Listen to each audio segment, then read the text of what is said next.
All right, Tuesday morning. Glad to have you here. I'm gonna spend the day fixing some cars. Let's see how I started spraying this flexible rubber undercoating stuff a little bit, just barely. I had a little left in the can and just sprayed some stuff real quick till the can ran out. Got a lot more to do. Took some of the miscellaneous hangers that were around here off last night. Broke the emergency brake spring by mistake, so now I gotta order one of those. I tried to bend it because it was hanging down. I tried to straighten it out a little bit and it broke. Truck's old, so that'll happen. Springs is supposed to be here Monday, so that'll be nice. I can raise it up just a tiny bit back up. So I'm gonna pull it. First job today I think is gonna be this escape tranny. I'll be pulling that out. Let's do it.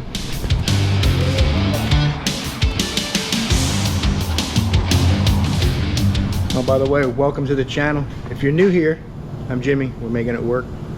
Appreciate your time. Hope you're having a great day. I'm gonna spend a few more minutes this morning trying to get this Chrysler 200, aka Sebring. Trying to get the blower fan to act up. She said the fan stopped blowing air out of the dash, and her dad said to make sure it's not overheating. I think I had said that yesterday, but I was talking to Katie about it this morning, and she reiterated that he was concerned about it overheating and shutting the air conditioning off, but it wouldn't shut the blower fan off. So we'll give it a few minutes before we dive into the transition on the Ford Escape.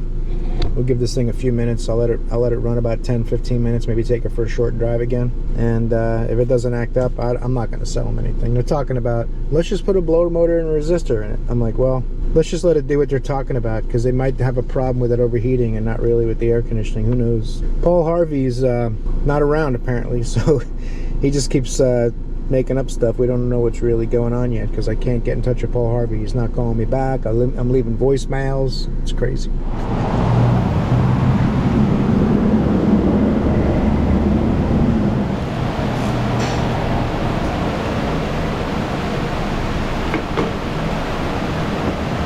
Top starter bolt's easy. The rest got to be done from the bottom. I'm going to take those two electrical connections off the solenoid. Probably use a 1/4 inch ratchet. I think that's all that'll fit up there. And then that bottom stud right there. And the starter will be out, and I can get a better look at the flywheel before I continue taking the tranny out. This looks like a job for extendo reach. I'm going to try to see if I can get this thing. Oh, look at that thing, huh?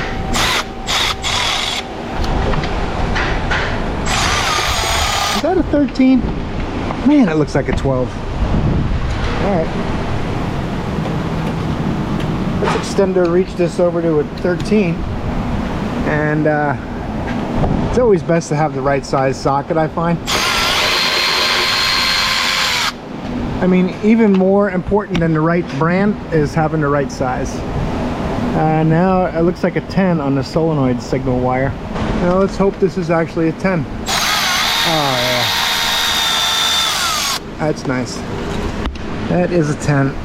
And she doesn't like to come out the last half a turn, I guess. It's just hanging on the stud there going, no, no.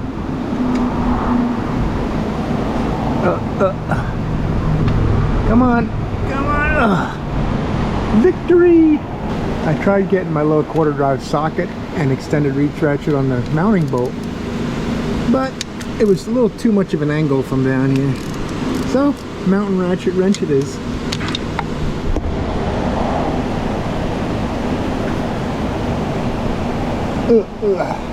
It's almost there. I can tell right now it's close. Just a couple more pickle juicer turns. Oh, all right. There we go. Ooh, that's a long bolt for a little starter flange. Starter should be ready to lift out of there. I just don't know what direction it comes out at.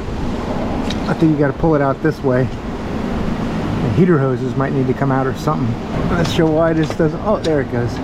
These little dowels it was stuck on. I don't know how I'm going to get it out of there now. That's the hard part.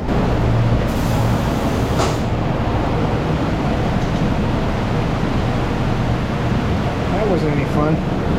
Once the starter's out of there, you can get this rubber dealy out the same way, and that's the only way you get to the flywheel bolts in the flywheel. So it's kind of an ugly thing. It doesn't make me feel very good. But anyway, I'm going to lower it down and try to move that flywheel around, see what's going on. When you can't find a wheel lock key anywhere, they don't have a lot of options.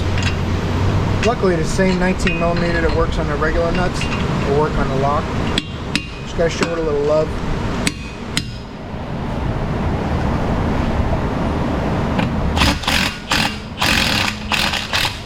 Oh, it didn't work.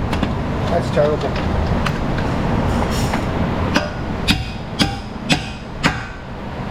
We're all the way on it well.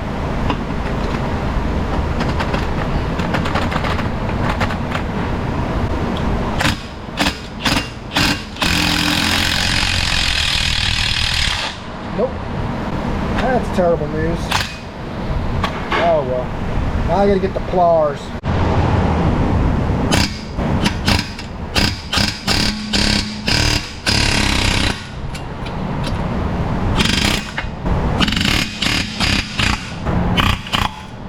Now it comes off.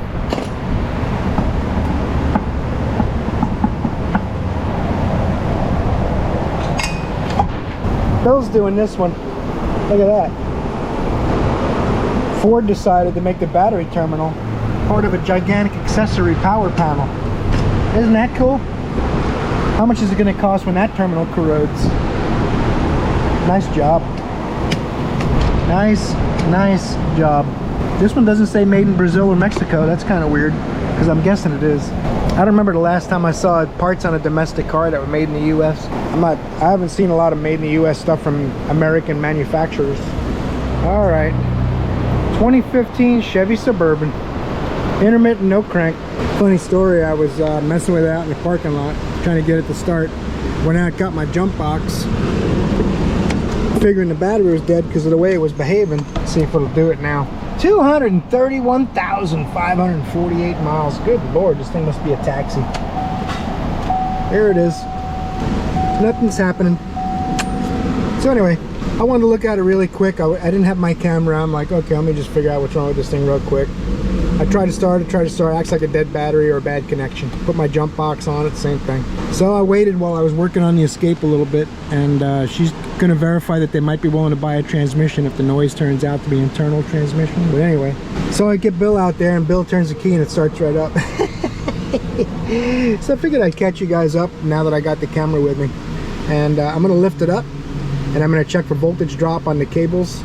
And if I don't see any voltage drop while it's acting up, then it needs a starter. I always want to get your ground on the starter case too, just in case it's a ground problem. Crank it. Nothing. No noise. No voltage drop. Uh-oh. Alright. You got approval on the starter. Starter is on the way. So first thing we gotta do is make sure we don't get any electrical shorts by discombobulating that. I usually stick a rag over it too, just makes me feel better in case the cable moves, something like that. That'll be a good connection, but it'll still arc enough to cause problems. Oh, we got dirt dauber nests over here. You guys get those by you?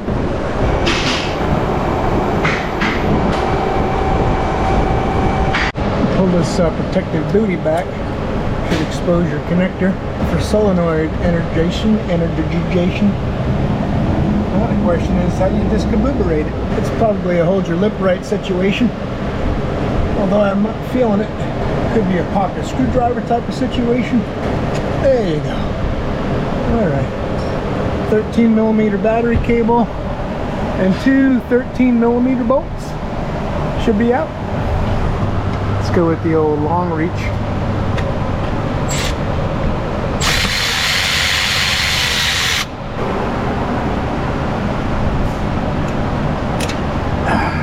Alright. 13mm impact. I think I'll use the Sun X 13 impact. It's pretty thin. And my gear wrench 6-inch extension. And my trusty Milwaukee 3/8 M12.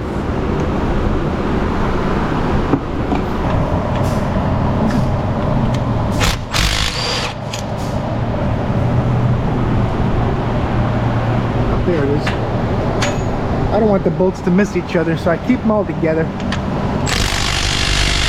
Uh-oh.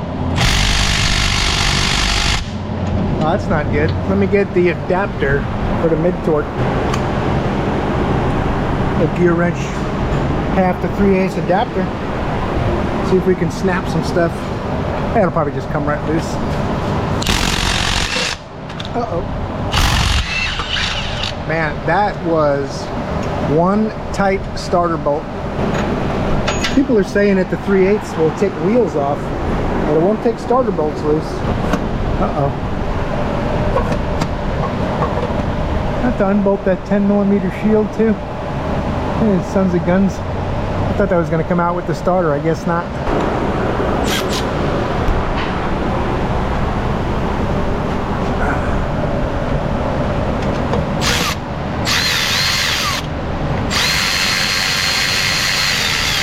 Uh-oh. Don't smash me in the face. That's all I'm saying. Got to keep these stunning good looks for YouTube, man. Let's be a little more careful, will you? Whew. Got a little warm just pulling it in. Huh. I'm gonna grab me the appropriate temperature protective device. All we gotta do now is wait.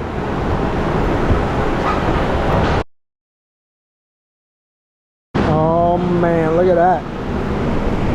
Nothing but the best over here at the shop. Nothing but the best. Put the old Ultima starter in there, and then you know what's going to happen with this vehicle. It's going to be brand new. Now let's see this nut compared to the original nut. Look at that. That's way nicer. This new nut, I'm going to give it right back to him. I'm going to put it on here. They can have it back, and I'll use the original nut. What do you think about that? Pretty nuts. Let's see if we can get this in here while holding a camera. It's pretty easy, so only a little crybaby couldn't do it. Alright, now the tricky part is getting a bolt up there. Oh, look at that. Holy moly. You got the air conditioning dripping in my ear. That is good stuff. Oh, caught it. Ah, see what happens when you start bragging? Gravity check. Can't tell if that's actually threatening or not. Feels like it. Didn't quite get the inner bolt started, but at this point, I'm going to be a risk taker, a rule breaker, a shimmy, shimmy, shimmy shaker. I don't know if that's still a cool expression like when I was a kid, but I like it.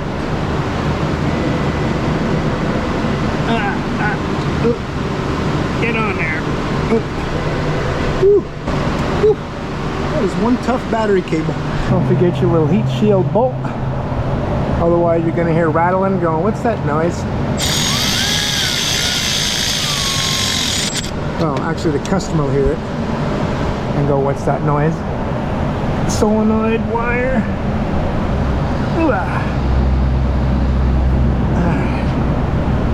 And my cable nut. Got to switch over my socket though. Can't just put it back on like that.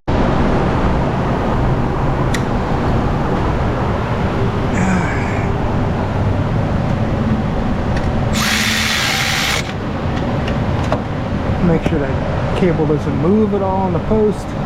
Alright, hook the battery up and see what happens.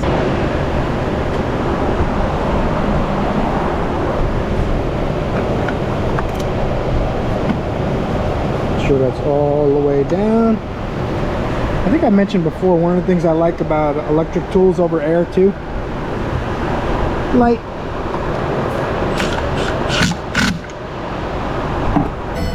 The moment of truth, the phone is ringing. Let's see what happens. Oh. The phone is ringing. I guess I'm not going to answer the phone. That's going to really slow down the workload. Alright, this thing is done. Once I reprogram their clock, which might be pretty accurate, it's only off about 10 minutes. So we'll go ahead and reprogram the clock. I made the mistake of not, normally I would write down the radio stations and put them back in. Some of these newer vehicles will memorize the radio stations. Let's see.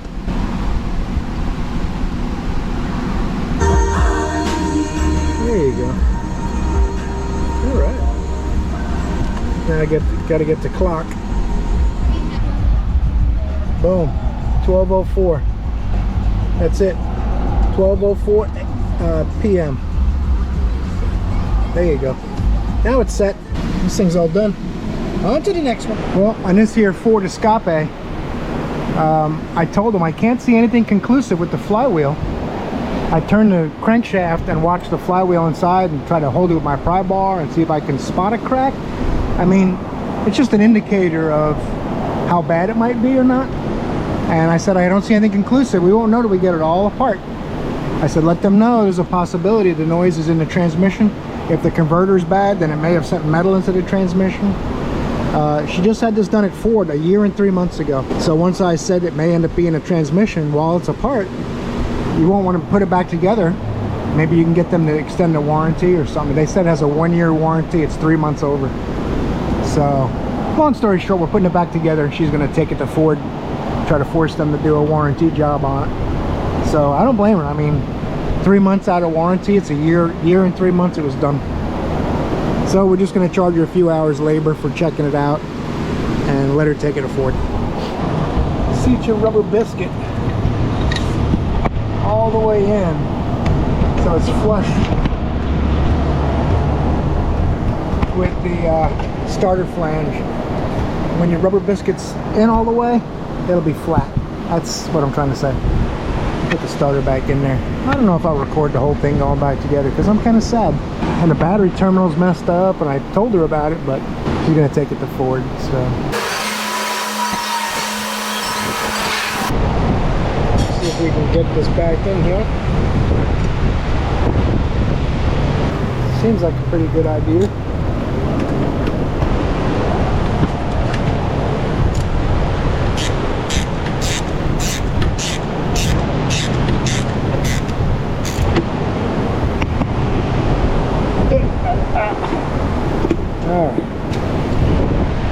Lower bolt and cable ends, and it's just battery box and throttle body.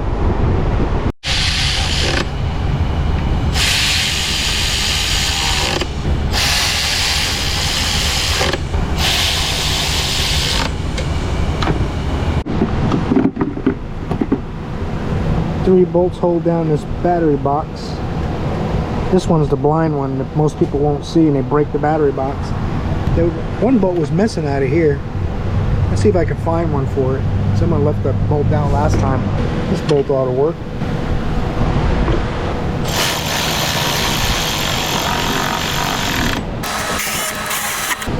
Alright. Also found this in the back too.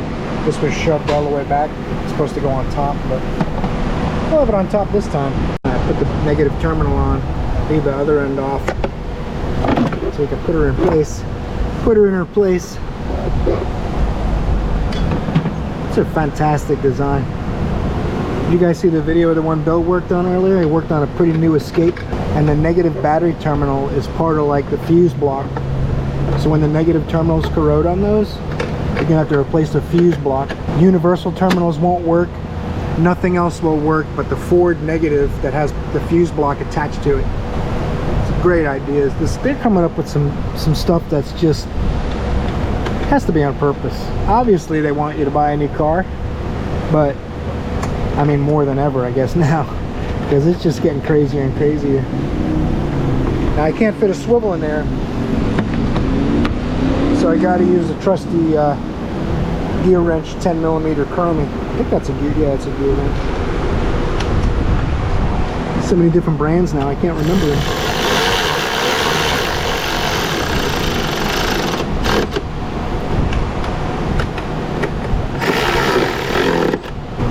Someone was asking my quarter drives. I think I said in a different video, but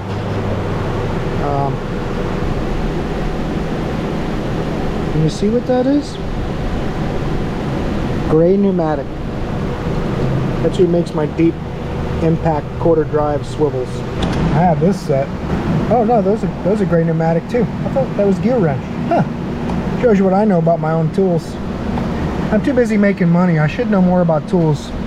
That's why I watch a lot of CP the Tool Addict, because he knows a lot more about tools than I do. I'm so busy on flat rate pay that I don't have time, although I really enjoy tools, but only because they help me make money, you know. Anyway, back to work. I got this down a little lower on there and got it tight, and I made a note on the ticket about it.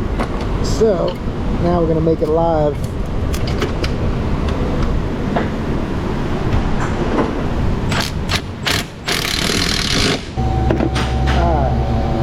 Air box, and we're done.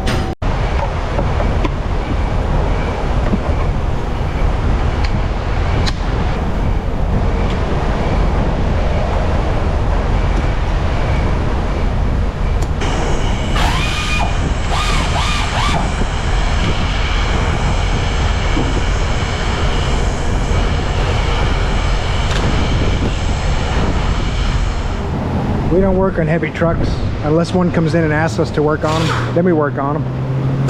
It's got an air conditioning problem, and I put the gauges on it, and there's already too much high side pressure. It's not even running anymore. I just put the gauges on.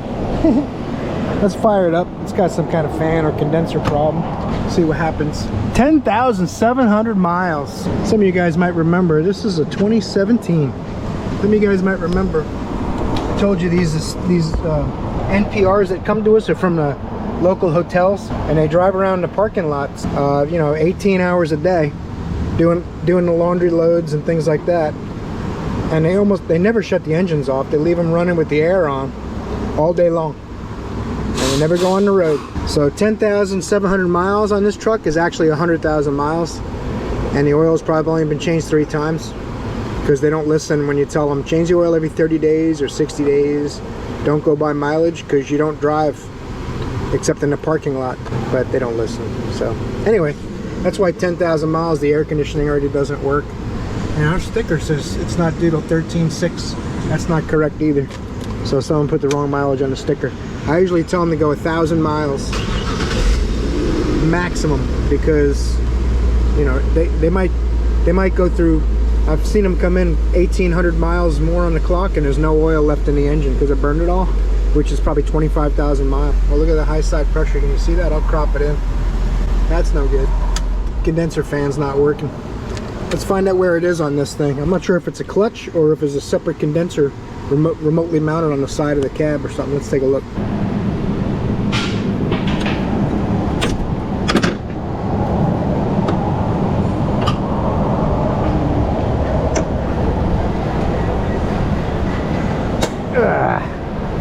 Alright, look at that son of a gun. Hand clutch feels good. Oop, the AC condenser isn't there. Now we got to find out where they put it. Oh, there it is.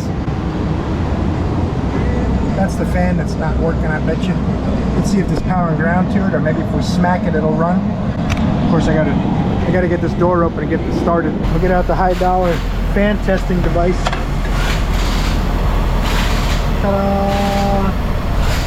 It's easier than checking powers and grounds. And see if it pulls that high side temperature down, and then the low side temperature will come down with it.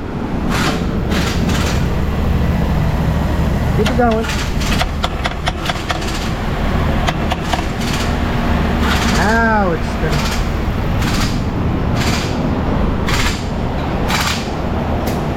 Pressures are coming down. Whoop, and they're going back up. That means the motor slowed down again.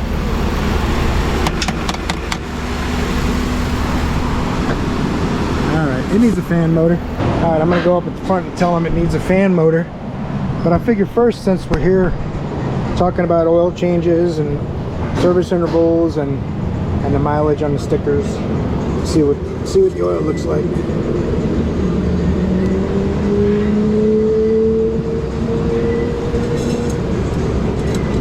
I've even seen these dipsticks the tubes get crusty and full of sludge.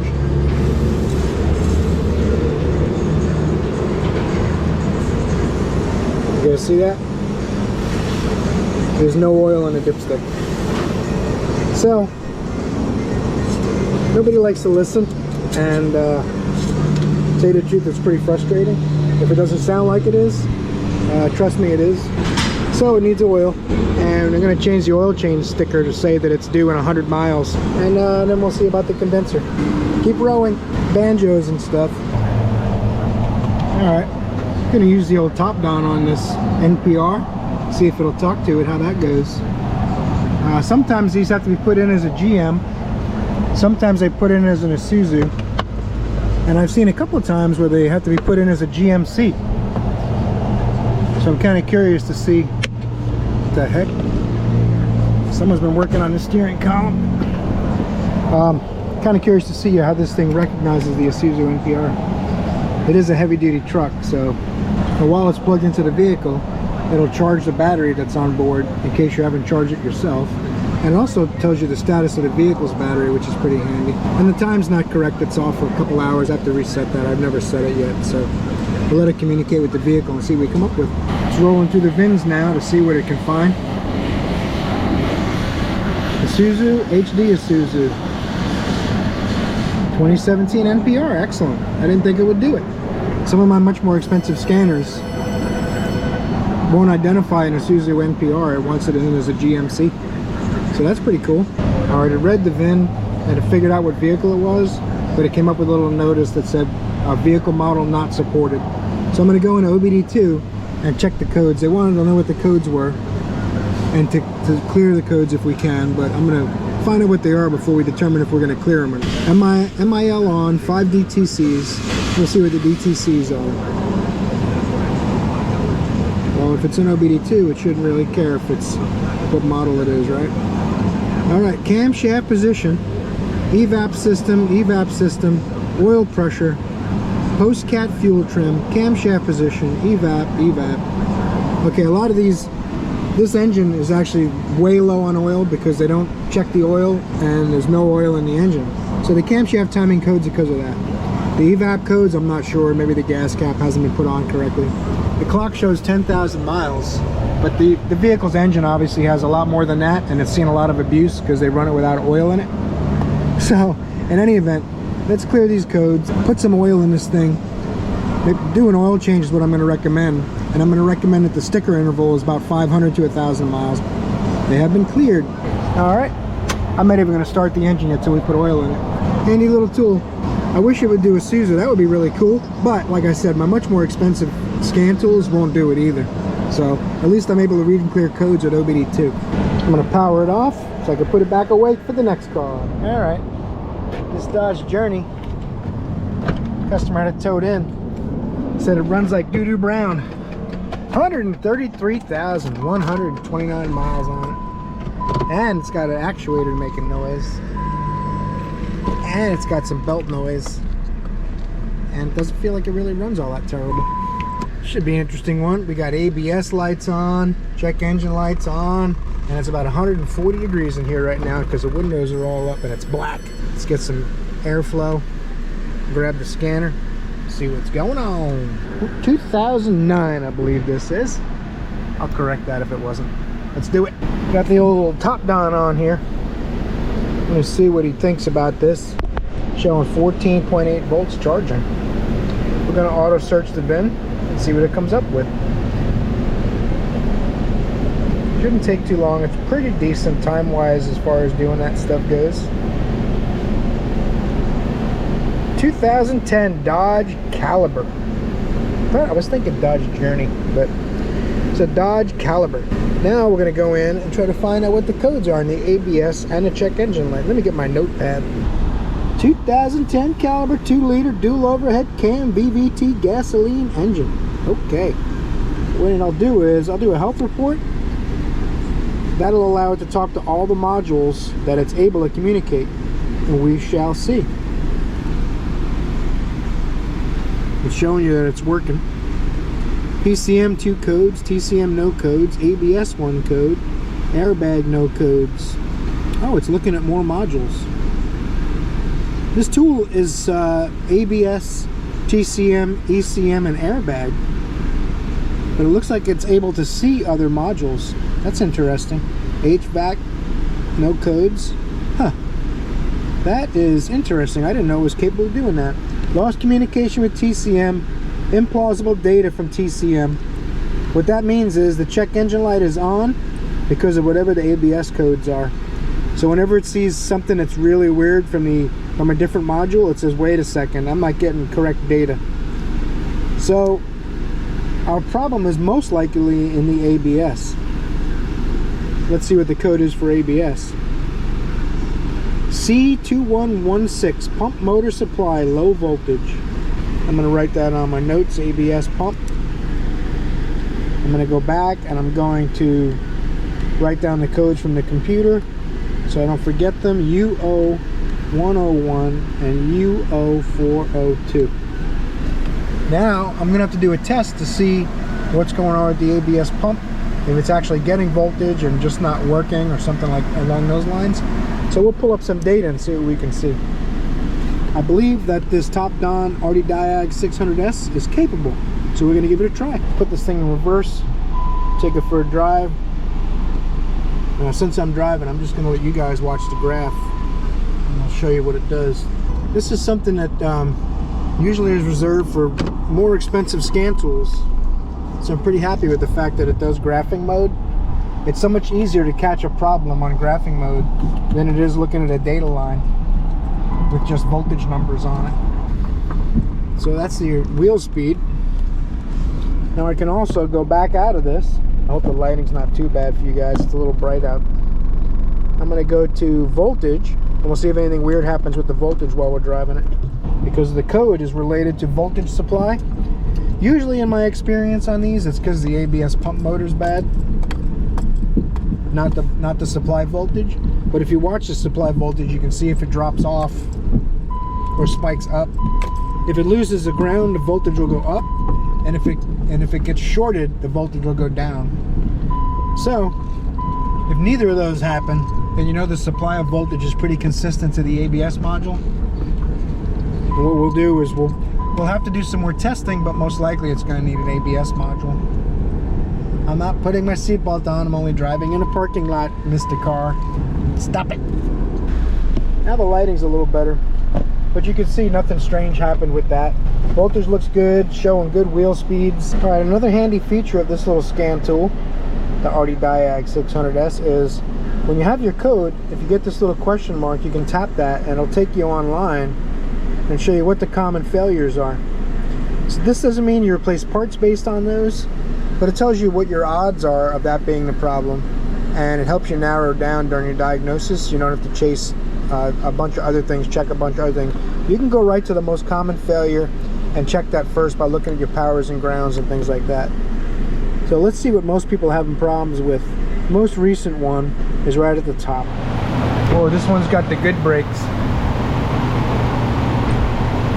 Uh-oh, that's not good.